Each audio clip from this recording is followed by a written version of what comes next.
Bonjour et bienvenue sur ma chaîne Cook and Love. Donc aujourd'hui je vais faire le gâteau Coco Star, ou autrement dit appelé aussi Bounty, gâteau Bounty. Mais moi je vais faire une version donc sans noix de coco, mais je vous dirai combien et à quel moment mettre de la noix de coco, bien évidemment. Vous trouverez donc la recette aussi sur mon blog Cook and Love qui sera en barre d'infos. Donc pour la génoise au chocolat, il va vous falloir 100 g de sucre, 3 œufs, hop, on ne les voit pas, 3 œufs, 70 g de farine et 30 g de cacao. Donc moi j'ai pris du Nesquik tout simplement. Voilà, j'ai pris du Nesquik. Et il vous faudra un demi-sachet de levure chimique. Donc et oui, et il faudra aussi un verre à thé, enfin un peu de lait pour verser sur le gâteau quand il sera prêt, pour mouiller, pour que la génoise soit tendre, soit moelleuse. Alors on va commencer donc par la préparation de la génoise. Donc dans un saladier, je vais venir casser mes 3 œufs.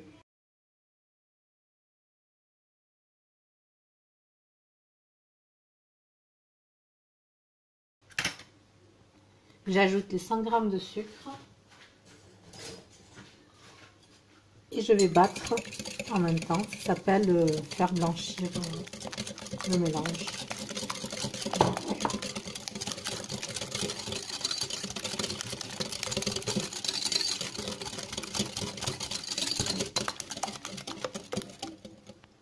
Puis je vais ajouter les 30 g de cacao.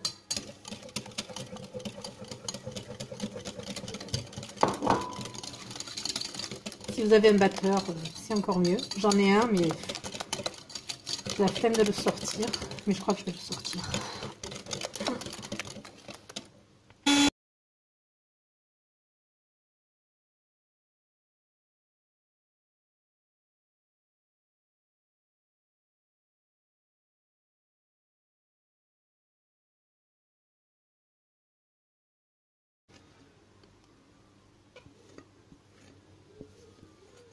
Puis il faudra enfourner à 180 degrés pendant 15 à 20 minutes. Donc ensuite, pour la préparation de la crème chantilly, donc soit vous utilisez une brique de 20 centilitres de crème liquide. Sinon, moi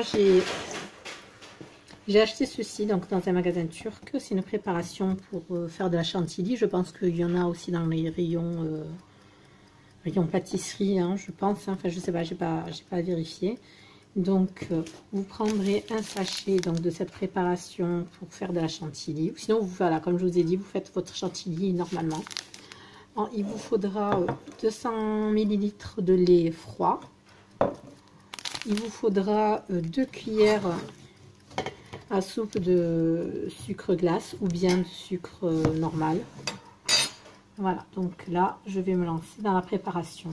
Oui, qu'est-ce que je voulais dire? Et il vous faudra 150 g à peu près de noix de coco râpée, si vous voulez le faire à la noix de coco.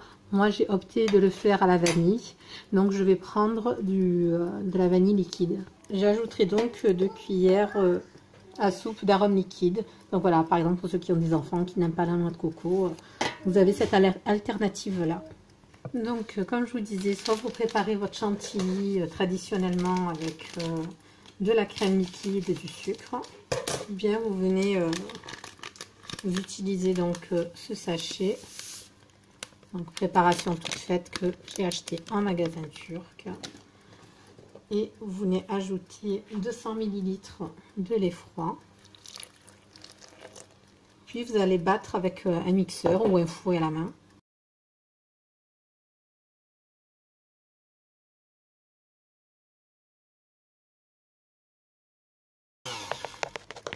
Je vais venir ajouter donc mes 2 cuillères à soupe de sucre glace, ou bien vous pouvez mettre du sucre en poudre normal. Et donc soit vous ajoutez donc les 140 g de noix de coco, soit vous faites comme moi, vous ajoutez la vanille liquide pour ceux qui n'aiment pas la noix de coco. Et je reviens mixer pour bien mélanger.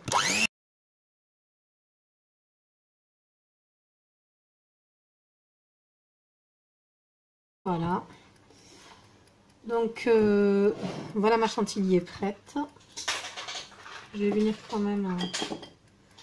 bon, mon gâteau est cuit. Il a mis même pas 12 minutes pour cuire. Donc, c'est pour ça qu'il faut bien surveiller la cuisson du gâteau. Je vais aller le sortir du four. Je vais donc démouler mon gâteau dans une assiette.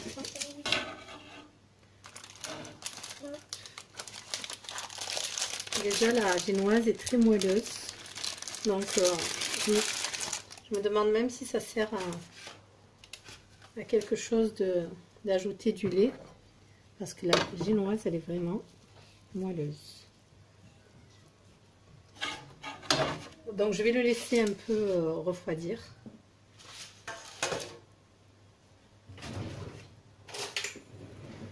Mais je vais d'abord le piquer et y verser du lait pour que ça rend encore plus moelleux le gâteau. Et bon, comme vous voyez, c'est très très moelleux. Surtout les bords, c'est les bords qui sont un peu durs.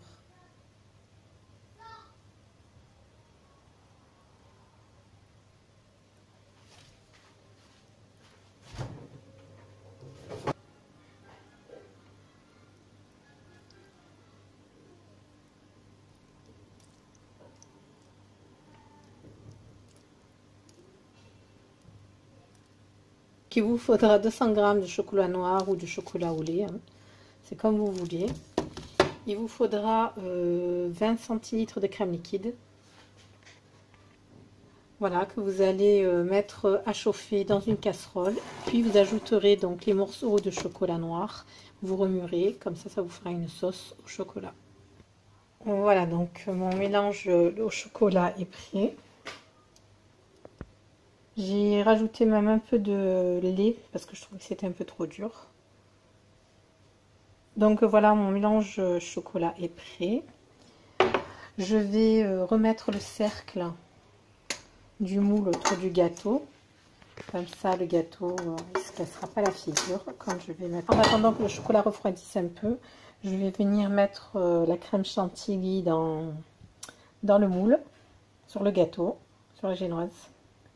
J'ai donc bien réparti ma crème chantilly et je vais ensuite venir mettre dessus le chocolat.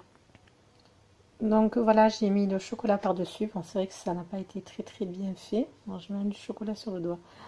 On voit un peu de la chantilly, mais c'est pas grave. Donc là, on met au frigidaire minimum 5-6 heures, voire même une nuit, si vous pouvez le laisser toute une nuit et le manger le lendemain. Donc nous, vu qu'on a prévu de le manger pour le dessert ce soir, on va le laisser donc 6 heures.